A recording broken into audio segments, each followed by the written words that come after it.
Despite decades of progress, modern medicine and psychology still struggle to fully understand and heal mental illness and emotional disharmony. Maybe we're missing a fundamental piece of the puzzle. The ancient healers of Malta revealed a profound perspective. It's something that offers a completely different approach to restoring balance to the mind and the spirit. Well, here's the knowledge that they wanted us to have about the way they understood and cured psychological fragmentation. Our ancient ancestors had a tangible bond with nature and the cosmos. That bond is broken. Join me, Shaman Eagleheart, as I connect with spirits who want to share their advice about how we rebuild this bond.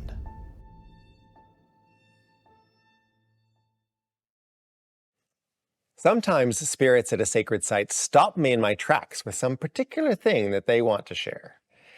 The ancient healers at Mnajdra temple in Malta wanted me to know how they used the energy of stars to heal serious mental disorders. Now, I'd been to the temple of Mnajdra several times because we were featuring its equinox alignment in my documentary series. Orientation. In the middle of the Mediterranean Sea are 3 islands that form Malta, where around 5,000 years ago, an ancient civilization built dozens of very sophisticated megalithic structures. There are many Malta site whispering adventures to share, but for this episode, I'm going to focus on Mnajdra. Now, after we filmed the equinox sunrise, I was walking around the site with our archaeologist and our archaeoastronomer. And at one point, an ancient astronomer spirit interrupted our conversation. He was insistent on explaining more about their unique method of harnessing starlight for healing purposes. So as I looked out across the temple, everything started to change. Things started to shift. It was nighttime, and the ceiling was a completely corbelled roof. And as I looked, I saw a spirit of a man with a bowl. And he was holding this bowl underneath some opening in the roof. And a star was being reflected in that bowl of water. The water was absorbing the energy from that particular star. So this spirit explained that the roof of the temple was constructed with skylights that could be opened to let the light of particular stars come through. He explained that every star has a unique light frequency, and that the water in the bowl absorbs and holds that energy. Now, when the star's reflection moved to the edge of the bowl, they would cover the bowl and place it in a storage place to use later when the star was no longer visible. Our archaeologist felt that she knew the room that the spirit was talking about, and we walked over to it. It was a whole pharmacy, a completely dark room built into the wall of the temple with shelves that were lined with these bowls of star water. The spirit astronomer explained that they would use the water for healing purposes. Standing outside the entrance of this pharmacy, our archaeologist told us that they believed that Mnajdra was a place of healing because they found several figurines of pregnant women. Each had 9 marks along the spine.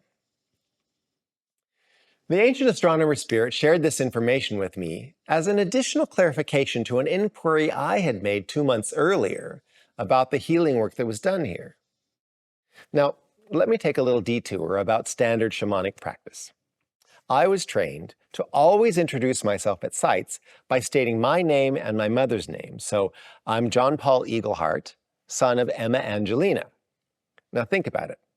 If you knock at someone's house whom you've never met, when they come to the door, you introduce yourself, don't you? Well, same when you knock at the spirit door of a sacred site. So this way, if I come back to a site, as I've done here at Mnajdra, they know who I am.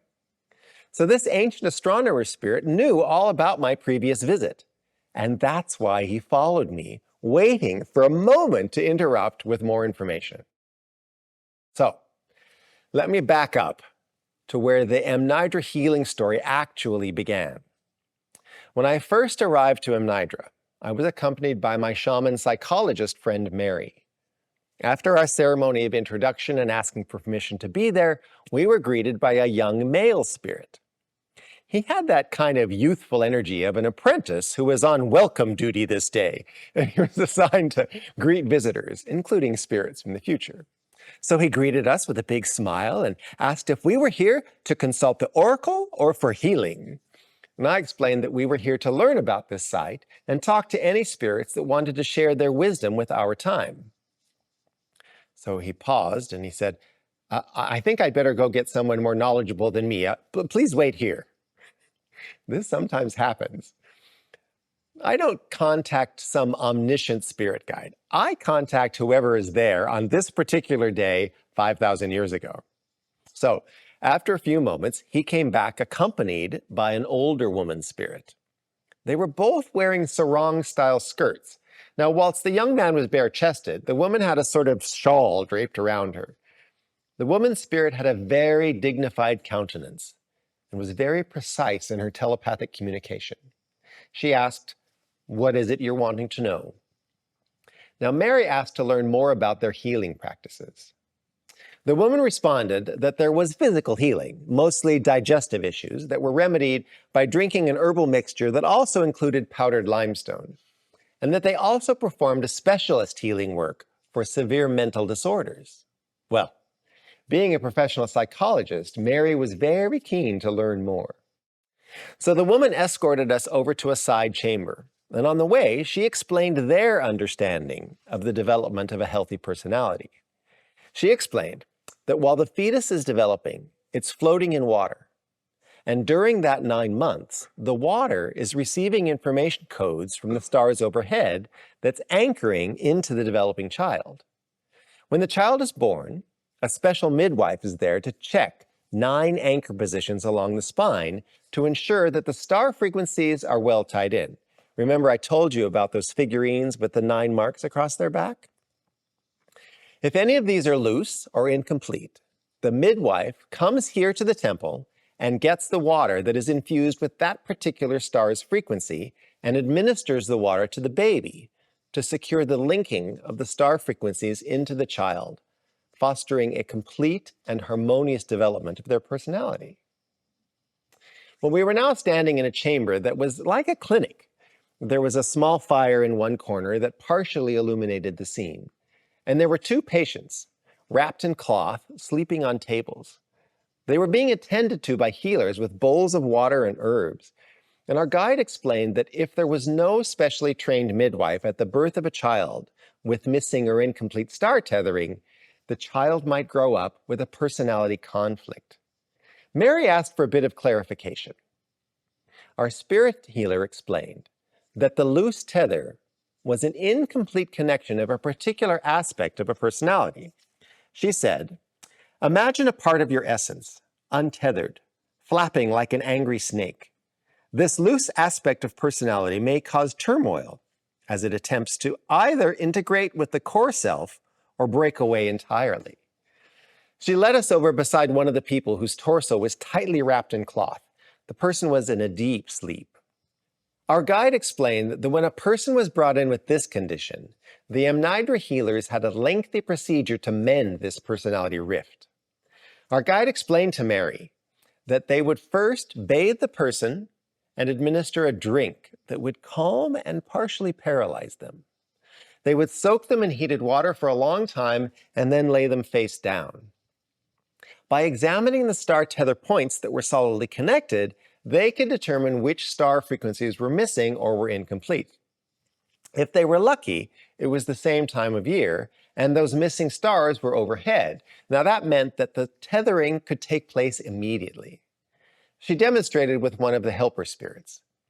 They would position the patient on a table of limestone and cover their back with wet strips of leather, leaving the particular section of the back that required reconnection exposed. Under the open skylight, the energy of the star overhead would connect with the loose filaments of this incomplete tether and form a new strong bond. It looked to me kind of like strands of lightning finding each other. And once this happened, they would use beeswax to create a rectangular trough around this attachment area.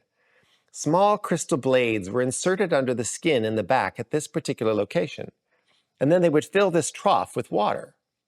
I wasn't clear how long the person had to remain like this, but after the procedure, the person was bound very tightly in cloth. And when the healers removed the swaddling, they would check to see if the tethering was successful. If it was, the person would leave with a now fully integrated personality, experiencing no more conflict. She also explained what happened if the stars were not conveniently overhead. Now, in that case, the healer would still identify which stars needed to be retethered and then go to the pharmacy and get the water that had been previously impregnated and administer this water to the person. Now, the person had to fast for many days and then drink the water. Now, poultice was made from powdered limestone, crystals, and herbs. It was strapped to the spine at the appropriate location, and this bandage was to be worn and continually refreshed for a complete lunar cycle in order to achieve integration and the calming of this loose energy. Our guide shared that this was sometimes difficult, and that several healers were required to mind the patient at all times. I was completely amazed by this sharing from these ancient healers at Mnajdra. Back at our hotel, Mary and I had long discussions about modern treatments of psychological disorders, and also about astrology and personality. I found my mind returning to the image of the midwife, her hands gently and skillfully aligning the life of a newborn with the cosmic forces that would define their essence.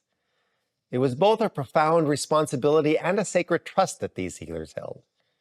They ensured that each life began in balance and harmony with the universe. Okay, so what if our struggles with mental and emotional imbalance truly stem from a lost connection to the celestial cycles and natural rhythms that once guided human life? For our ancient ancestors, the stars were more than distant lights. They were actual tools for healing, guiding our souls and restoring balance. The ancient spirit at Mnajdra wants us to understand that during our gestation, specific stars shape the energy patterns that make us who we are. Look, it's a fact that for millennia, the study of the stars and their influence on our lives was a respected science. It offered a practical framework for mental health. But when this knowledge was dismissed, we lost a vital link to understanding ourselves. Perhaps, maybe it's time to rethink what's truly needed to heal the pain of the fractured psyches that we face today. If you want to take a deeper dive, there's a free ebook with beautiful lessons and reflections about this spirit's encounter on my website. The link is down below.